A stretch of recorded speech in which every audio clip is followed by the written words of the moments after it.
तो नमस्कार। इतिहास विषय से संबंधित हमारा पीजीटी जो प्रीवियस ईयर क्वेश्चन पेपर था, वहाँ पे हमारे 41 क्वेश्चन कंप्लीट हो गए थे। तो आज हम 42 से स्टार्ट करेंगे। उससे पहले प्लीज़ आप लोग वीडियो को लाइक कीजिए, शेयर कीजिए, सब्सक्राइब कीजिए। तो चलिए स्टार्ट करते हैं 42 क्वेश्चन से। स्कंदगुप्त के समय सौराष्ट्र का गोप्ता कौन था? तो स्कंदगुप्त की बात कर रहा है, तो इसको स्कंदगुप्त जो हुणों के आक्रमण से संबंधित हैं, ठीक है, जिन्होंने हुणों को पराजित किया था। तो उसके समय सौराष्ट्र का गोप्ता कौन था? तो सौराष्ट्र का जो गोप्ता था पर्णदत्त, यानी सी इसका राइट आंसर हो जाएगा। इसमें देख सकते हैं जूनागढ़ लेख से ज्ञात होता है कि स्कंदगुप्त ने पर्णदत्त को सौराष्ट्र प्रदेश का गोप्ता यानी सैनिक राज्यपाल, पर्णदत्त का मतलब है सैनिक राज्यपाल, नियुक्त किया था। जबकि 456 ईस्वी के पर्णदत्त के पुत्र चक्रपालित को यहाँ का नगराध्यक्ष नियुक्त किया गया था, जिसने रुद्रदामन द्वारा निर्मित सुदर्शन झील के बांध को पुनः मरम्मत करवाया था। मोस्ट इंपोर्टेंट ये क्वेश्चन भी पूछा गया है, रुद्रदामन द्वारा निर्मित सुदर्शन झील का जो है निर्माण किसने कराया था? अगला है हमारा, निम्नलिखित में से किस राजा को देवराज के नाम से जाना जाता है? तो देवराज की उपाधि जो दी गई थी चंद्रगुप्त विक्रमादित्य को दी गई थी। फोर्थ इसका राइट आंसर हो जाएगा।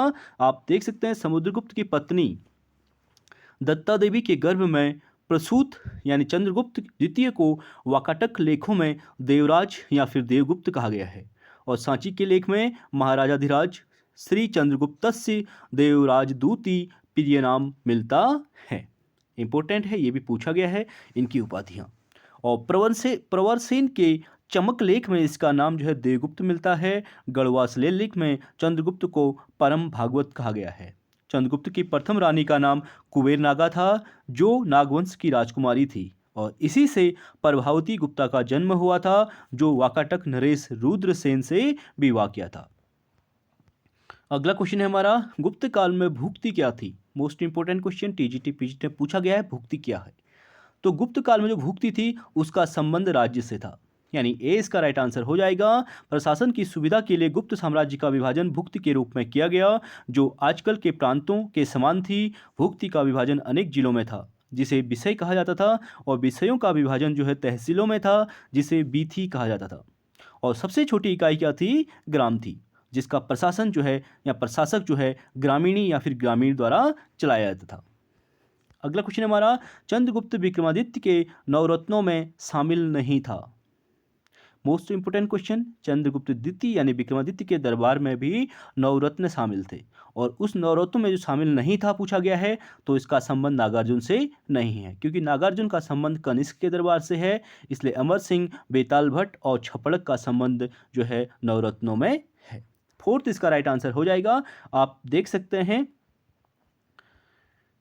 नागार्जुन एक प्रसिद्ध रसायन शास्त्री था, वह विक्रमादित्य के नवरत्नों में शामिल नहीं था। विक्रमादित्य के नवरत्नों में गणना प्रसंग में जो नाम आते हैं उनका विवरण जो है इस प्रकार है, जैसे कालिदास है, धन्वंतरी हो गए, छपणक हो गए, अमर सिंह हो गए, शंकु हो गए, बेताल भट्ट हो गए, घट करपर हो गए, बरामिहिर हो गए, बरूची हो गए आदि जो है विक्रमादित्य के दरबार को सुशोभित करते थे। अगला हमारा, भारत का नेपोलियन किसे कहा जाता है? मोस्ट इंपोर्टेंट, टीजीटी में बहुत बार पूछा गया है। तो भारत के नेपोलियन जो है किसे कहते हैं? समुद्रगुप्त को कहते हैं। ए इसका राइट आंसर हो जाएगा। आप देख सकते हैं पाश्चात्य विद्वान जो बिसेंट स्मिथ थे, ठीक है, बिसेंट स्मिथ ने समुद्रगुप्त की वीरता से प्रभावित होकर उसे भारत का नेपोलियन कहा था। ये क्वेश्चन भी पूछा गया है कि भारत का नेपोलियन समुद्रगुप्त को किसके द्वारा कहा गया था? तो इतिहासकार विसेंट स्मिथ हो जाएंगे। जबकि वह नेपोलियन से भी महान था, वह आजीवन अजेय रहा तथा अपने व्यक्तिगत गुण भी उल्लेखनीय थे। यानी समुद्रगुप्त को उसके 100 युद्धों में जीत मिली थी, ठीक है, 100 के 100 युद्धों में जीत मिली थी, उसे इसीलिए उसको भारत का नेपोलियन के नाम से भी जाना जाता था, क्योंकि वो विजयी रहा था। अगला हमारा, प्रयाग प्रशस्ति के लेखक कौन हैं? तो प्रयाग प्रशस्ति जो लिखी गई थी वो लिखी थी हरिसेन के द्वारा, यानी सी इसका राइट आंसर हो जाएगा। तो देख सकते हैं आप, समुद्रगुप्त के इतिहास के अध्ययन का जो सर्वप्रमुख स्रोत है वो है इलाहाबाद का स्तंभ लेख, अथवा प्रयाग प्रशस्ति लेख कहा जाता है। इलाहाबाद स्तंभ लेख को ही प्रयाग प्रशस्ति लेख कहा जाता है, जिसके रचयिता उसका संधि विग्रहिक सचिव हरिसेन था। अगला क्वेश्चन हमारा, किस युग को भारतीय इतिहास में क्लासिकल युग कहा जाता है? तो भारतीय इतिहास में क्लासिकल युग जो है गुप्त युग को कहा जाता है, यानी सी इसका राइट आंसर हो जाएगा। आप इसमें देख सकते हैं गुप्त काल में कला एवं साहित्य में हुई प्रगति के आधार पर इस काल को प्राचीन भारत का स्वर्ण युग कहा जाता है। अगला हमारा, निम्न में से कौन सी रचना हर्ष द्वारा रचित नहीं है? तो हर्ष के द्वारा जो है रत्नावली, नागानंद और प्रियदर्शिका तीनों बुक लिखी गई हैं। इंपॉर्टेंट है, यहाँ से भी क्वेश्चन पूछा गया है। हर्षचरित इसकी नहीं है, क्योंकि हर्षचरित किसकी है? बाणभट्ट की है। आप देख सकते हैं हर्ष जितना तलवार चलाने में दक्ष था, उतनी ही कुशलता से शांति काल में लेखनी का भी संचालन करता था। उसके द्वारा 3 नाटकों की रचना की गई है, जिनका विवरण जो है रत्नावली, नागानंद और प्रियदर्शिका में मिलता है। और हर्षचरित की रचना उसके दरबारी कवि बाणभट्ट द्वारा लिखी गई थी, और तो यह उसकी रचना नहीं है। अगला हमारा, चीनी यात्री ह्वेनसांग के नालंदा आगमन पर वहाँ के किस विद्वान आचार्य ने उसका स्वागत किया था? जब ह्वेनसांग जो है नालंदा में आया था, उसका स्वागत करने के लिए जो है शीलभद्र वहाँ के कुलपति थे उस टाइम। 4th इसका राइट आंसर हो जाएगा। आप देख सकते हैं नालंदा विश्वविद्यालय में जब चीनी यात्री ह्वेनसांग पहुंचा, तो वहाँ के आचार्य या फिर विहार के अध्यक्ष आचार्य शीलभद्र ने उसका स्वागत किया था। यह एक अंतर्राष्ट्रीय विश्वविद्यालय था, जहाँ बहुत से विदेशी छात्र भी विद्या अध्ययन करने के लिए आया करते थे। अगला क्वेश्चन है हमारा, किस ग्रंथ में विधवा को पुनर्विवाह की अनुमति दी गई है? तो कौन सा ग्रंथ है जिसमें विधवा को पुनर्विवाह की अनुमति दी गई है? वो है नारद स्मृति। सी इसका राइट आंसर हो जाएगा। आप देख सकते हैं विधवा पुनर्विवाह की अनुमति नारद स्मृति में दी गई है, जिसमें कहा गया है कि नष्टे मृत्ते पव्रजिते क्लव्यो चौपतितो पतो, यानी पंच अवस्थाम नारीणाम पतिरन्यो विधीयते, अर्थात पति के नष्ट हो जाने अथवा मर जाने पर, सन्यासी हो जाने पर, नपुंसक हो जाने पर अथवा धर्मच्युत हो जाने पर, ऐसी 5 अवस्थाओं में स्त्री को दूसरा पति चुनने का अधिकार है। और इसी के आधार पर चंद्रगुप्त और ध्रुव स्वामिनी का विवाह गुप्त काल में हुआ था। अगला क्वेश्चन है हमारा, बोधि वृक्ष को नष्ट करने वाला शासक कौन था? तो इसका राइट आंसर हो जाएगा शशांक, यानी बोधि वृक्ष को नष्ट करने वाला जो शासक था वो शशांक था, यानी ए इसका राइट आंसर हो जाएगा। आप देख सकते हैं ह्वेनसांग के अनुसार उस मूल वृक्ष को जिसके नीचे बैठकर महात्मा बुद्ध को ज्ञान प्राप्त हुआ था, उसको 7वीं शताब्दी में सम्राट शशांक ने नष्ट करा दिया था। वर्तमान वृक्ष चौथी पीढ़ी का है, जिसे अलेक्जेंडर कनिंघम ने लगवाया था। यहीं पर महाबोधि मंदिर जो है बनाया गया था। इंपॉर्टेंट क्वेश्चन है, ये भी जो है टीजीटी में पूछा गया है। अगला हमारा, कंबन की रामायण एक क्लासिक साहित्य है। तो कंबन की जो रामायण है एक क्लासिक साहित्य है, किसमें है? तमिल में। दूसरा इसका राइट आंसर हो जाएगा। आप देख सकते हैं प्रसिद्ध तमिल विद्वान कंबन ने तमिल भाषा में रामायण की रचना की, जिसे कंबन रामायण भी कहा जाता है। अगला क्वेश्चन है, लंका को पूर्ण रूप से जीता था। तो लंका को पूर्ण रूप से जीतने की बात कर रहा है, ठीक है। तो पूर्ण रूप से लंका को जो जीता था राजेंद्र प्रथम के द्वारा, यानी दूसरा इसका राइट आंसर हो जाएगा। इसमें देख सकते हैं आप, ठीक है। राजराज प्रथम ने भी जीता था, लेकिन उसका उत्तरी क्षेत्र जीता था, इसीलिए यहाँ पे राजेंद्र प्रथम पूर्ण रूप से बात कर रहा है, तो सेकंड राइट हो जाएगा। चोल नरेश राजराज प्रथम ने सर्वप्रथम श्रीलंका पर आक्रमण किया था, किंतु श्रीलंका पर पूर्णतः विजय उसके पुत्र राजेंद्र प्रथम ने किया, जिसने श्रीलंका को विजित कर वहां के शासक महेंद्र पंचम को बंदी बना लिया, जिसे बाद में चोल राज्य में लाया गया और संपूर्ण श्रीलंका पर अधिकार कर लिया गया तथा अनुराधापुरम को उसकी राजधानी बनाया गया। अगला क्वेश्चन है, विदेशी आक्रमणकारियों से राजपूतों की पराजय का मुख्य कारण क्या था? तो विदेशी जो आक्रमणकारियों से राजपूतों की पराजय का मुख्य कारण था राजपूतों में राजनीतिक एकता का अभाव, यानी दूसरा इसका राइट आंसर हो जाएगा।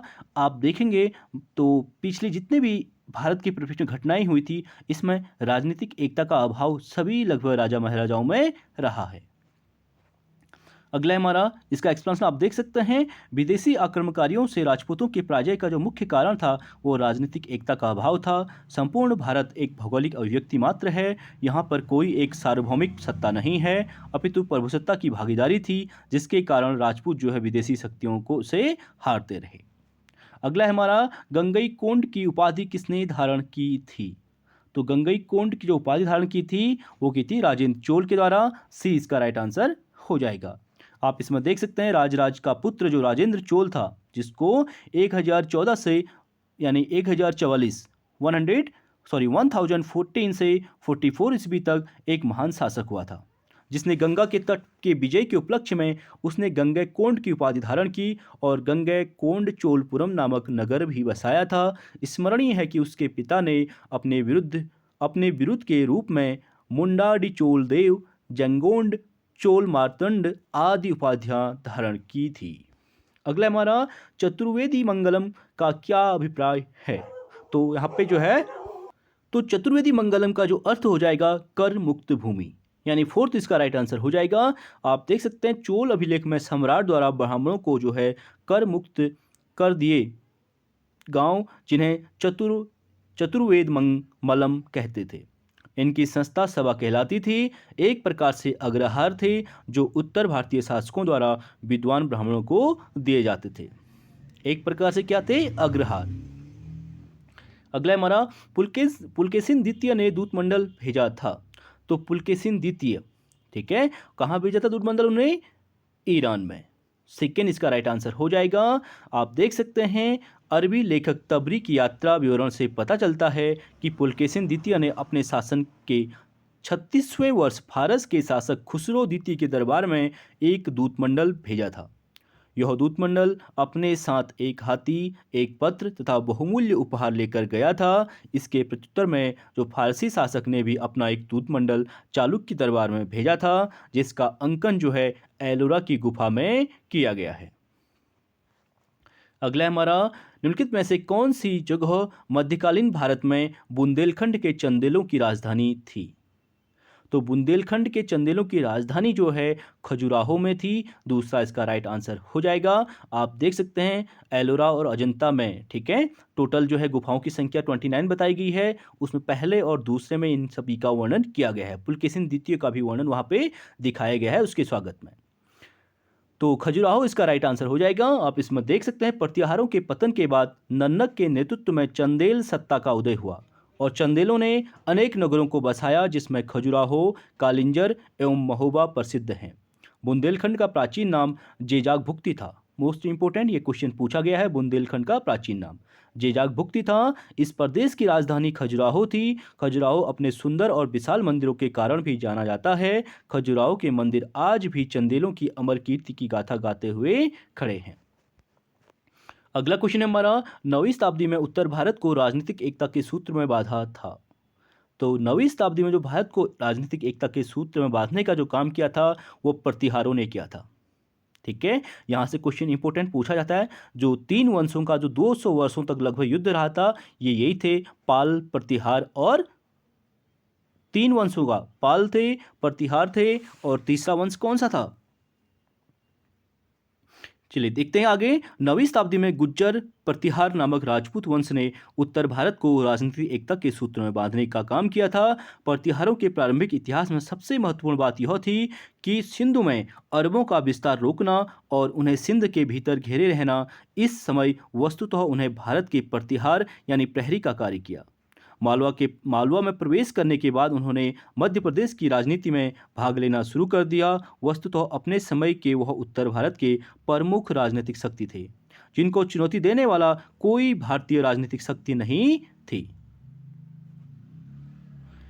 तो अगला है हमारा, हाँ, यहाँ पे जो है पाल, प्रतिहार और राष्ट्रकूट, ठीक है, इन तीनों के बीच जो है 200 वर्ष जो त्रिपक्षीय संघर्ष भी से कहते हैं, 200 वर्षों तक युद्ध चला था। क्वेश्चन यहाँ से पूछा जाता है कि 200 वर्षों तक युद्ध जो है किन किन के बीच हुआ था? तो पाल, प्रतिहार और राष्ट्रकूट। अगला है हमारा विक्रमशिला महाविहार कहाँ स्थित है? तो विक्रमशिला जो महाविहार है वो कहाँ स्थित है? भागलपुर में, यानी फोर्थ इसका राइट आंसर हो जाएगा। आप इसे देख सकते हैं। प्रसिद्ध बौद्ध शिक्षा केंद्र विक्रमशिला जो है महाविहार बिहार राज्य के भागलपुर जनपद में स्थित है। इसकी स्थापना का श्रेय पाल वंश के राजा धर्मपाल को दिया जाता है। इसे नोट डाउन कर सकते हैं, इंपॉर्टेंट है यहाँ से। जिसके व्यय के लिए अनेक गांव दान में दिए गए थे, जिससे प्राप्त कराधान से विद्यालय का खर्च चलाया जाता था। अगला क्वेश्चन है कालकोट वंश का शासन कहाँ था? तो कालकोट वंश का जो शासन था वो था कश्मीर में। ठीक है, दूसरा इसका राइट आंसर हो जाएगा। आप देख सकते हैं कालकोट वंश जो है कश्मीर का प्रसिद्ध राजवंश था और हर्षवर्धन के समकालीन दुर्लभवर्धन का इस वंश का संस्थापक माना जाता है और इस वंश का सबसे प्रसिद्ध शासक जो है ललितादित्य मुक्तापीठ था। ठीक है, ये वही वही ललितादित्य मुक्तापीठ हैं जिन्होंने कश्मीर में सूर्य मंदिर, ठीक है, मार्तंड सूर्य मंदिर का निर्माण भी करवाया था और जिसके दिग्विजय का वर्णन कलहर की राजतरंगिणी में मिलता है। मोस्ट इंपोर्टेंट पहली ऐतिहासिक पुस्तक राजतरंगिणी जिसको कलहर ने लिखा, इसका वर्णन इसमें मिलता है। इसने अनेक नगर की स्थापना की, इसी के द्वारा प्रसिद्ध सूर्य मंदिर मार्तंड मंदिर बनवाया गया तथा नए नगर परिहासपुर की स्थापना की गई। अगला हमारा, किस हिंदुशाही शासक ने स्वयं द्वारा प्रज्वलित चिता में कूदकर आत्मदाह कर लिया था? ये भी इंपॉर्टेंट क्वेश्चन है, बहुत बार पूछा गया है। कौन सा हिंदुशाही शासक था जिसने स्वयं प्रज्वलित चिता में कूदकर आत्मदाह कर लिया था? वो था जयपाल। पहला इसका राइट आंसर हो जाएगा।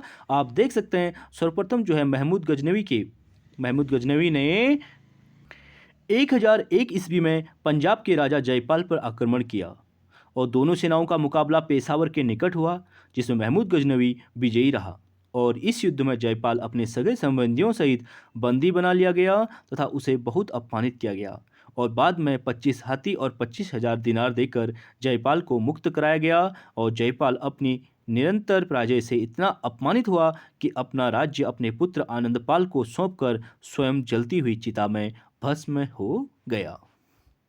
अगला हमारा, तैमुजिन नाम का मंगोल आक्रमणकारी इतिहास में किस नाम से प्रसिद्ध है? तो तैमुजिन नाम का जो मंगोल आक्रमणकारी था वो इतिहास में जो है किसके नाम से प्रसिद्ध है? चंगेज खां के नाम से। तीसरा इसका राइट आंसर हो जाएगा। आप देख सकते हैं 1221 में प्रसिद्ध मंगोल आक्रमणकारी तैमुजिन ने आक्रमण किया जिसका इतिहास प्रसिद्ध नाम चंगेज खां था और उस समय दिल्ली में इल्तुतमिश का शासन था। यानी चंगेज खां के आक्रमण के समय दिल्ली सल्तनत में इल्तुतमिश का शासन था। वह ख्वारिज्म के शाह जलालुद्दीन मांगबरनी का पीछा करता हुआ भारत की सीमा तक आ गया था। अगला क्वेश्चन हमारा, शाह तुर्कान थी, तो शाह तुर्कान कौन थी? वो थी नासुद्दीन मोहम्मद महमूद की पत्नी। सॉरी, नासुद्दीन नहीं भाई, ठीक है। शाह तुर्कान जो थी वो रकुनुद्दीन फिरोज की माता थी। इसका फोर्थ राइट आंसर हो जाएगा। आप देख सकते हैं शाह तुर्कान जो है इल्तुतमिश की पत्नी तथा रकुनुद्दीन फिरोज की माता थी, जो एक तुर्क दासी थी जिसने तुर्की अमीरों की सांठगांठ से रुकनुद्दीन फिरोज को गद्दी पर बैठा दिया था, किंतु बाद में उसका वध कर दिया गया और उसके स्थान पर इल्तुतमिश की पुत्री रजिया जो है शासक बनी थी और दिल्ली सल्तनत की पहली महिला शासिका मानी जाती है, क्योंकि रुकनुद्दीन जो है एक अयोग्य शासक था। अगला हमारा, किस सुल्तान ने अपने को ईश्वर का प्रतिनिधि कहा और अपने सिक्कों पर खलीफातुल्लाह शब्द अंकित करवाया था? तो मोस्ट इंपोर्टेंट क्वेश्चन है, ईश्वर का प्रतिनिधि जो कहलाने वाला सुल्तान था वो था कुतुबुद्दीन मुबारक शाह खिलजी, यानी दूसरा इसका राइट आंसर हो जाएगा। आप देख सकते हैं कुतुबुद्दीन मुबारक शाह खिलजी, जिसका शासनकाल जो है 1316 से लेकर 1320 ईस्वी तक था, जो खिलजी वंश का अंतिम विलासी शासक था, यानी विलासिता में संलिप्त रहता था। इसने स्वयं को खलीफा घोषित किया तथा अल वासिक बिल्लाह अथवा खलीफातुल्लाह का अंकन अपने सिक्कों पर करवाया। वह प्रायः स्त्रियों की पोशाक पहनता था। आप इसे ऐसे भी याद कर सकते हैं, ठीक है। मुबारक शाह खिलजी था अय्यासी किस्म का था और स्त्रियों की पोशाक पहन के दरबार में आ जाया करता था और नग्न होकर दरबारियों के बीच जो है दौड़ता रहता था। एक तरफ से पागल कह सकते हैं। अगला हमारा, लोदी युग की स्थापत्य का सर्वश्रेष्ठ नमूना कौन सा है? तो लोदी युग का जो स्थापत्य का सर्वश्रेष्ठ नमूना है वह है मोट की मस्जिद, ठीक है। मोट मस्जिद यहाँ पे राइट हो जाएगा। आप देख सकते हैं लोदी शासक सिकंदर लोदी के वजीर यानी मियाँ भुआ, मोस्ट इंपोर्टेंट, मियाँ भुआ द्वारा निर्मित करवाई गई मोट मस्जिद का स्थान महत्वपूर्ण है। अगर एग्जाम में मियाँ भुआ नहीं होगा तो आपको सिकंदर लोदी राइट कर सकते हैं, ठीक है। पर्टिकुलर निर्माण जो है मियाँ भुआ के द्वारा किया गया था। एग्जाम में कहीं मियाँ भुआ नहीं मिलेगा तो आप सिकंदर लोदी को वहाँ पे राइट कर सकते हैं। जो अठपहला गुंबद से निर्मित है। सर सैयद अहमद खान ने इसकी प्रशंसा करते हुए लिखा है कि यह लोधी स्थापत्य आकार में सुंदर उपहार या फिर कृति है। सर जॉन मार्शल ने भी इसकी प्रशंसा की है। इसे लोधी कालीन स्थापत्य शैली का एक सर्वोत्तम नमूना बताया गया है। अगला क्वेश्चन हमारा, किस विजयनगर शासक ने बहमनी सुल्तान फिरोज शाह से हारने के बाद अपनी पुत्री का उससे विवाह करना स्वीकार किया था? वो था देवराय प्रथम। दूसरा इसका राइट आंसर हो जाएगा। आप देख सकते हैं इतिहासकार फरिश्ता लिखता है कि बहमनी के सुल्तान फिरोज शाह से विजयनगर शासक जो है देवराय प्रथम पराजित होने के बाद विजयनगर और बहमनियों के बीच शांति स्थापित करने के लिए देवराय प्रथम ने अपनी पुत्री का विवाह बहमनी सुल्तान के साथ कर दिया और दहेज स्वरूप दोआब क्षेत्र तथा बांकापुर दे दिया गया था। यह वही दोआब क्षेत्र है जो आज भी विवाद का क्षेत्र बना हुआ है। ठीक है, और वहाँ पे जो है कर्नाटक और तमिलनाडु, ठीक है, यानी पांडिचेरी कर्नाटक तमिलनाडु का जो क्षेत्र है दोआब क्षेत्र, ये भी आज भी वहाँ पर विवादास्पद क्षेत्र बना हुआ है। इसके अतिरिक्त उसने अपने मोतियों और हाथियों के रूप में 10 लाख का हर्जाना भी दिया था। अगला हमारा, विजयनगर साम्राज्य में भूमि राजस्व को कहते हैं। तो विजयनगर साम्राज्य में जो भूमि राजस्व को कहते थे वो उसे कहते थे शिष्ट। दूसरा इसका राइट आंसर हो जाएगा। आप देख सकते हैं शिष्ट भूमि कर था जो विजयनगर राज्य की आय का प्रमुख साधन था, जबकि अठवने भू राजस्व विभाग था। भूख और ऊपरी कर जनता द्वारा दिए गए भेंटों का एक भाग था। अगला क्वेश्चन हमारा, इब्न बतूता की रेहला में किसके शासनकाल का वर्णन मिलता है? तो इब्न बतूता की जो रेहला है उसमें जो है आपका मोहम्मद बिन तुगलक का वर्णन मिलता है। फोर्थ इसका राइट आंसर हो जाएगा, क्योंकि इब्न बतूता मोहम्मद बिन तुगलक के शासनकाल में ही भारत आया था जिसने रेहला लिखी थी। आप देख सकते हैं मोरक्को निवासी इब्न बतूता 1333 में ईस्वी में भारत आया था, जिसे मोहम्मद बिन तुगलक ने दिल्ली का प्रधान यानी काजी नियुक्त किया था। एक काजी क्या होता है? एक प्रकार से जो पंडित होते हैं, ठीक है, और मुस्लिमों में इसे काजी कहा जाता है। और बाद में अपना राजनीतिक दूत बनाकर चीन भी भेजा गया था और इब्न बतूता ने अपनी आत्मकथा रेहला नामक ग्रंथ में लिखी जिसमें मोहम्मद बिन तुगलक के शासनकाल का वर्णन किया था। अगला क्वेश्चन है हमारा, कालीकट में 1498 में वास्को डी गामा के साथ उतरने वाले गुजराती पायलट का नाम था। तो कालीकट में 1498 में वास्को डी गामा के साथ उतरने वाला जो गुजराती पायलट था उसका नाम था अब्दुल माजिद। दूसरा इसका राइट आंसर हो जाएगा। आप इसमें देख सकते हैं वास्को डी गामा 1498 ईस्वी में दक्षिण भारतीय समुद्र तट कालीकट में उतरा था। ये इंपॉर्टेंट क्वेश्चन है, यहाँ से क्वेश्चन पूछा जाता है वास्को डी गामा कब भारत पहुंचा था? तो 1498, ये बहुत बार एग्जाम में आया है। तो उसके बाद जो पूछता है कि भारत के पर्टिकुलर किस क्षेत्र में सबसे पहले उतरा था, तो कहाँ पे? कालीकट। और कालीकट कहाँ है? केरल में, जिसका पथ प्रदर्शक एक गुजराती मुसलमान अब्दुल माजिद था, यानी अब्दुल माजिद इसका पथ प्रदर्शक था। और वहाँ के शासक जमोरिन ने उसका स्वागत किया था। ये स्वागत किसने किया था ये भी पूछा गया एग्जाम में, ठीक है। तो स्वागत करने वाला जो शासक था जमोरिन था उस टाइम गुजरात का, वहाँ का शासक जमोरिन था और तथा उसे मसाले, जड़ी बूटियों आदि को पुर्तगाल ले जाने की आज्ञा दी और जिसमें उसे कई 100% लाभ हुआ था। अगला हमारा, इक्ता क्या है?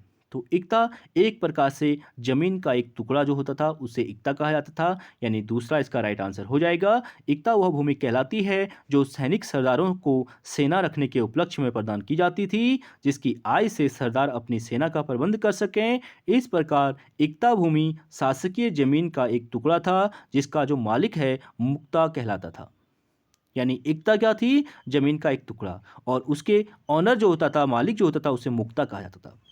अगला हमारा, कृष्णदेवराय ने क्या किया? तो कृष्णदेवराय ने क्या किया था भाई? उड़ीसा के राजा को पराजित किया था। दूसरा इसका राइट आंसर हो जाएगा। आप देख सकते हैं कृष्णदेवराय जो है एक शक्तिशाली शासक के रूप में जाने जाते हैं। कृष्णदेवराय तुलु वंश का महान शासक था। डायरेक्ट क्वेश्चन यहीं से पूछा गया है, कृष्णदेवराय का संबंध किस वंश से था? तो कौन सा हो जाएगा? तुलु वंश।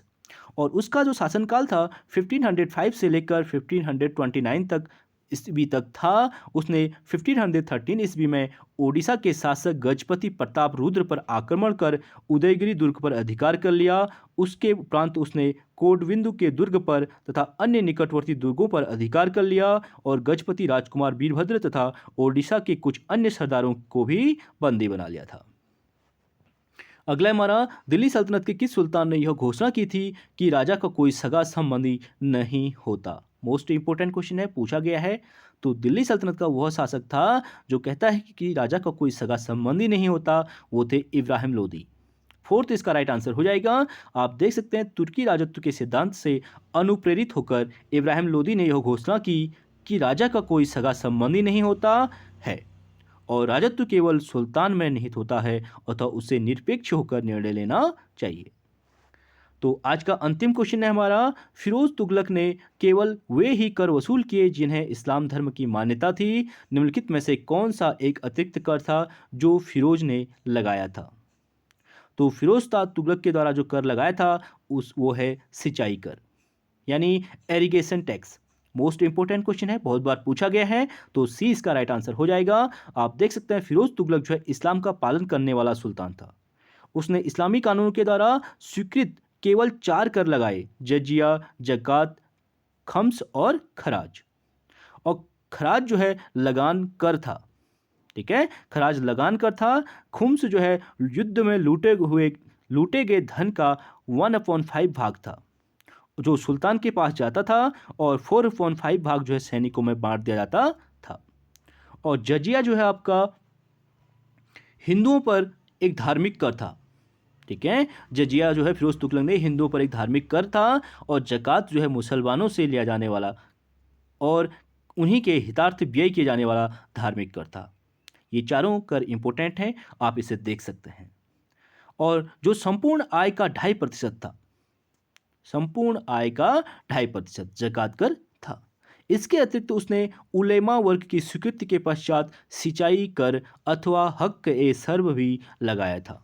मोस्ट इंपोर्टेंट ये पूछा गया है, हक ए सर्व क्या है, तो क्या है, सिंचाई कर लगाया था जो उलेमा वर्ग की स्वीकृति के पश्चात जनता पर लागू किया गया। फिरोज तुगलक सिंचाई कर लगाने वाला दिल्ली सल्तनत का पहला सुल्तान था। तो चलिए फ्रेंड्स, आज के लिए इतना ही, बाकी नेक्स्ट क्लास में करेंगे। आई होप वीडियो आप लोगों को पसंद आई होगी। प्लीज़ वीडियो को लाइक और शेयर जरूर करें और साथ ही सब्सक्राइब करें। Thank you so much.